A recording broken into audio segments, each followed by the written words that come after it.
comes from Richard. Actually, what's interesting about this confession is that it's a follow-up to a confession that we had last week. Okay. I mean, I also noticed that we just need a little... there's the trolley coming in. To start with late. drinks. What are you choosing from the drinks trolley? I've got a nice can of Big Drop, which is alcohol-free. They're Paradiso Citra, which is very fruity and delicious. And it's also gluten-free, which I like very much. Nigel's brought those in before, the Big Drop. Yeah, Nigel likes the Big Drop, but they've got a real selection now, and they're all gluten-free. So, yeah, excellent. And alcohol-free. So... Thank you. Sin-free. Richard says sinning is what we're talking about here. Nicely worked in. Simon and cohorts. You already know me via another confession, and because of that confession, I need to get something off my chest.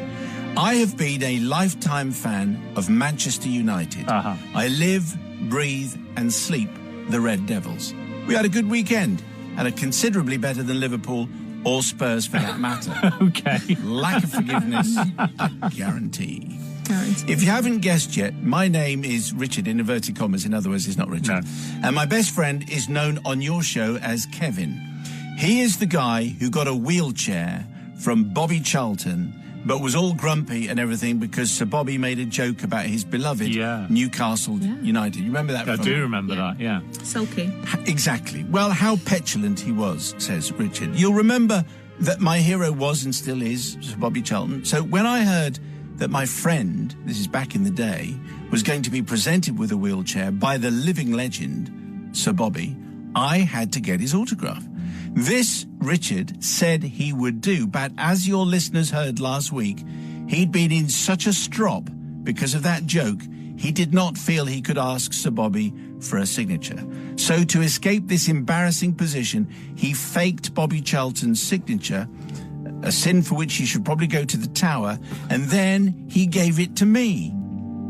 You should have seen my 13-year-old face, Father Simon, when he presented me with the autograph over 20 years ago. It took pride of place in my room, then in my flat, and then in my family home over the years.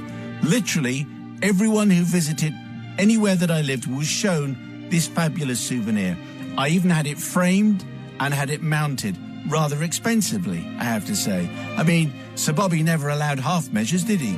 You don't keep his signature in a book, in a drawer. You frame it and put it on a wall. Everyone was impressed, I have to say. I had family pictures, nice knickknacks from around the world, souvenirs, you know, but nothing like the framed autograph of my hero. Okay. Until, and this is where my confession comes in, I started to struggle financially, and with a heavy heart decided that I had to sell my prized possession of that very framed autograph. As you can imagine, I didn't arrive at this position easily, but with a very heavy heart indeed.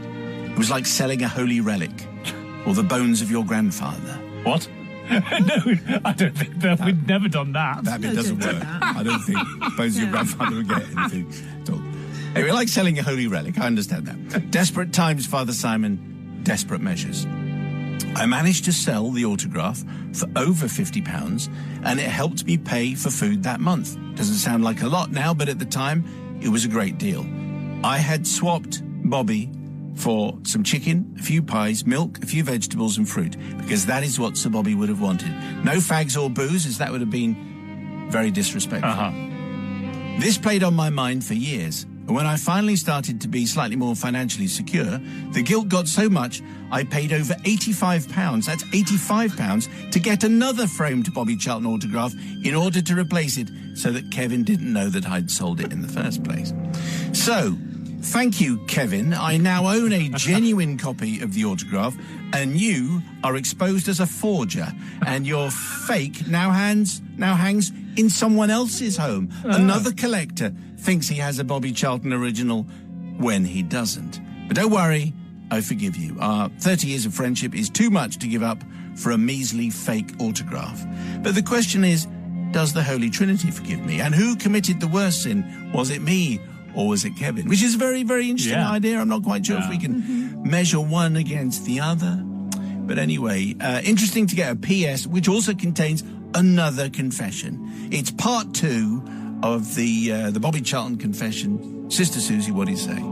Well, I think, Richard, that you didn't know it was a forgery, so you sold it with genuine intention that it was genuine. That and is I true. think that's... I don't think, you know, if you knew it was a forgery and then sold it, then that's a different matter.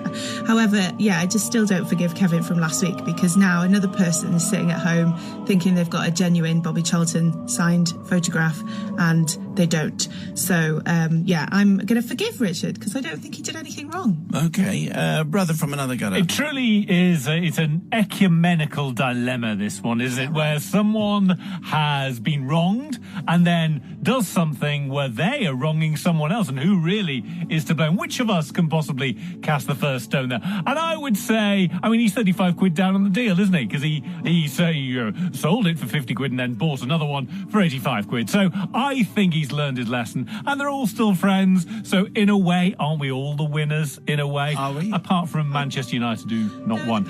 So for that reason, I'm going to forgive. Kevin is 35 quid down on the deal. Richard is. Richard is, and Richard. Yes. Very good. Yeah. Anyway, that's